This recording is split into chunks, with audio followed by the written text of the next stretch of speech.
ನಮಸ್ಕಾರ ಫ್ರೆಂಡ್ಸ್, ನಾನು doctor Shilpa Bhat, Subodh skin and cosmetic clinic ಬೆಂಗಳೂರಿಂದ.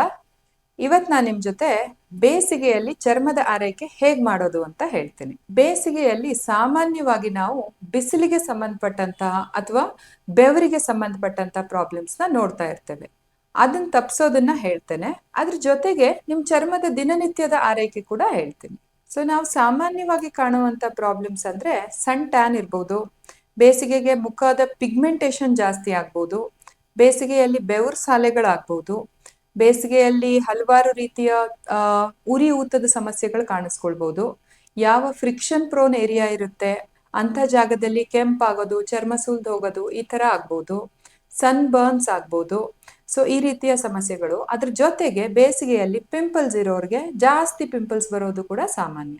So first step in your skin care as usual cleansing. So ಬೇಸಿಗೆನಲ್ಲಿ ನೀವು ಒಂದು ಫೋಮಿಂಗ್ ಕ್ಲೆನ್ಸರ್ನ ಆರಿಸ್ಕೋಬಹುದು. ನಿಮ್ಮ ಸ್ಕಿನ್ ತೀರಾ ಡ್ರೈ ಇದ್ರೆ ಜೆಂಟಲ್ ಕ್ಲೆನ್ಸರ್ನ ತಗೊಳ್ಳಿ.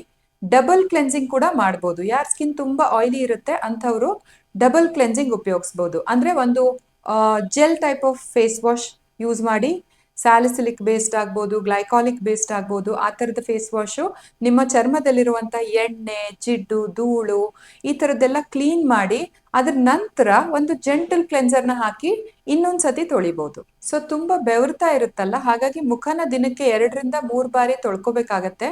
ತೊಳೆದು ನಿಮ್ಮ ಕ್ರೀಮ್ಸ್ನ ರೀಅಪ್ಲೈ ಮಾಡಬೇಕು.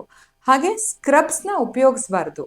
ಬೇಸಿಗೆ ಟೈಮಲ್ಲಿ ಚರ್ಮ ಬೆವರೋದ್ರಿಂದ ತುಂಬಾ ಸೆನ್ಸಿಟಿವ್ ಆಗಿನೂ ಇರುತ್ತೆ. ಹಾಗಾಗಿ ನೀವು ಸ್ಕ್ರಬ್ ಉಪಯೋಗಿಸಿದ್ರೆ ಡ್ಯಾಮೇಜ್ ಆಗೋ ಚಾನ್ಸಸ್ ಇರುತ್ತೆ. ನಿಮ್ಮ ಚರ್ಮ ಎಣ್ಣೆಯುಕ್ತವಾಗಿದ್ರೆ ಹಾಗೂ ಪಿಂಪಲ್ ಪ್ರೋನ್ ಇದ್ರೆ ನೀವು ಒಂದು ಸ್ಯಾಲಿಸಿಲಿಕ್ ಬೇಸ್ಡ್ ಫೇಸ್ ವಾಶ್ನ ಉಪಯೋಗಿಸ್ಬೋದು. ಅದೇ ರೀತಿ ನಿಮ್ಮ ಚರ್ಮದಲ್ಲಿ ಪಿಗ್ಮೆಂಟೇಷನ್ ಪ್ರಾಬ್ಲಮ್ ಇದ್ರೆ ನೀವು ಗ್ಲೈಕಾಲಿಕ್ ಬೇಸ್ಡ್ ಫೇಸ್ ವಾಶ್ ಅಥವಾ ಲ್ಯಾಕ್ಟಿಕ್ ಆಸಿಡ್ ಬೇಸ್ಡ್ ಫೇಸ್ ವಾಶ್ನ ಉಪಯೋಗಿಸ್ಬೋದು. ನಿಮ್ಮ ಚರ್ಮ ಸೆನ್ಸಿಟಿವ್ ಆಗಿದ್ದು ಕೆಂಪಾಗ್ತಾ ಇದ್ರೆ ತುಂಬಾ ಮೃದುವಾದ ಹಾಗೂ ಜೆಂಟಲ್ ಆಗಿರುವಂಥ ಕ್ಲೆನ್ಸರ್ಸ್ನ ಉಪಯೋಗಿಸ್ಕೊಳ್ಳಿ. ಸ್ಟೆಪ್ 2 ಮಾಯಿಶ್ಚರೈಸಿಂಗು. ತುಂಬ ಜನ ಬೇಸಿಗೆನಲ್ಲಿ ಮಾಯಿಶ್ಚರೈಸರ್ನ ನಿಲ್ಲಿಸ್ಬಿಡ್ತಾರೆ. ಬೆವರು ನೀರಿನಂಶ ಕೊಡಲ್ಲ.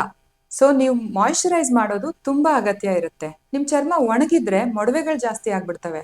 ಹಾಗಾಗಿ ಎವ್ರಿ ಟೈಮ್ ಮುಖ ತೊಳೆದಾಗ ಒಂದು ಲೈಟ್ ಆಗಿರುವಂಥ ಮಾಯಿಶ್ಚರೈಸರ್ನ ಅಪ್ಲೈ ಮಾಡ್ಕೊಳ್ಳಿ. ಆಯಿಲ್ ಫ್ರೀ ಆಗಿರುವಂಥ ಜೆಲ್ ಟೈಪ್ ಮಾಯಿಶ್ಚರೈಸರ್ನ ಆರಿಸ್ಕೊಳ್ಳಿ, ಎಸ್ಪೆಷಲಿ ನಿಮಗೆ ಮೊಡವೆಗಳಿದ್ರೆ. ಅದರಲ್ಲಿ ಸೆರಮೈಡ್ಸು, ಹೈಲುರೋನಿಕ್ ಆಸಿಡ್ ಈ ಥರದ ಇಂಗ್ರೀಡಿಯೆಂಟ್ಸ್ ಇದ್ರೆ ಸೂದನಿಂಗ್ ಆಗಿರುತ್ತೆ.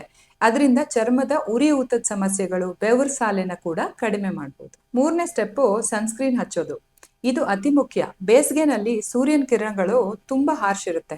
ಸೊ ಸನ್ಸ್ಕ್ರೀನ್ ಹಚ್ಚೋದ್ರಿಂದ ನೀವು ಪಿಗ್ಮೆಂಟೇಷನ್ ತಡಿಬೋದು, ಮೊಡವೆಗಳು ಜಾಸ್ತಿ ಆಗೋದನ್ನ ತಡಿಬೋದು. ಸೊ ಸನ್ಸ್ಕ್ರೀನ್ನ ನೀವು ದಿನನಿತ್ಯ ಉಪಯೋಗಿಸಿ. ನಾವು ಹೆಂಗೆ ದಿನ ಹಲ್ಲುಜ್ತೀವಲ್ಲ ಅದೇ ಥರ ಇದು ನಿಮ್ಮ ದಿನನಿತ್ಯದ ಒಂದು ದಿನಚರಿ ಅಂತಾನೆ ಅನ್ಕೊಂಬಿಡಿ. ಸನ್ಸ್ಕ್ರೀನ್ನ ನೀವು SPF 30 ಆ್ಯಂಡ್ ಅಬೋವ್ ಹಾಕಿದ್ರೆ ಸಾಕಾಗತ್ತೆ.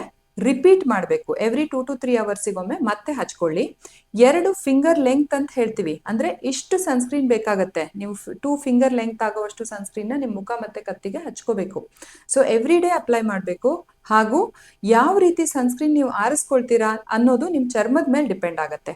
ನಿಮ್ಮ ಚರ್ಮ ಆಯಿಲಿ ಸ್ಕಿನ್ ಇದ್ರೆ ಒಂದು ಜೆಲ್ ಟೈಪ್ ಸನ್ಸ್ಕ್ರೀನ್ನ ಆರಿಸ್ಕೊಳ್ಳಿ.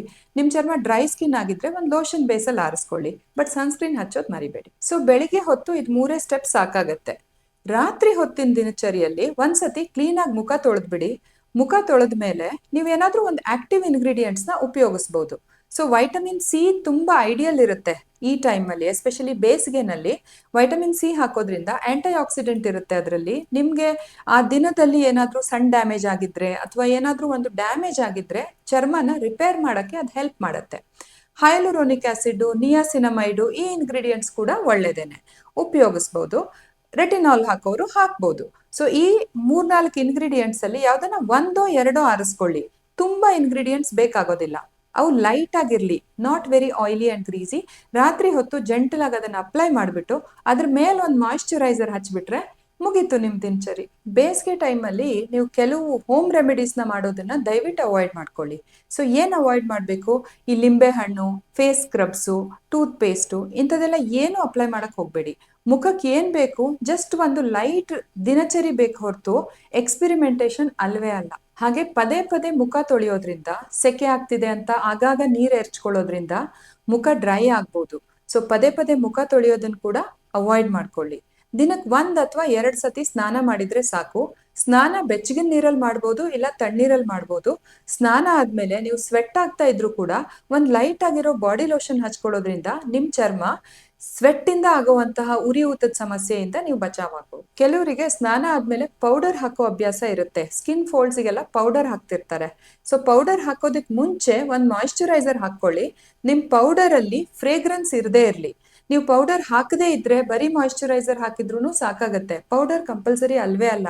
ಇನ್ಫ್ಯಾಕ್ಟ್ ಪೌಡರ್ ಹಾಕದೇ ಇದ್ರೆ ಒಳ್ಳೇದು. ಕೆಲವರು ತುಂಬಾ ಡ್ರೈ ಸ್ಕಿನ್ ಇರೋರಂಥವ್ರು ಪೌಡರ್ನ ಅವಾಯ್ಡ್ ಮಾಡಿ. ಕೊನೆಯದಾಗಿ, ಬೇಸಿಗೆಯಲ್ಲಿ ಚರ್ಮದ ಆರೈಕೆ ಕಷ್ಟ ಅಲ್ಲ. Keep it simple.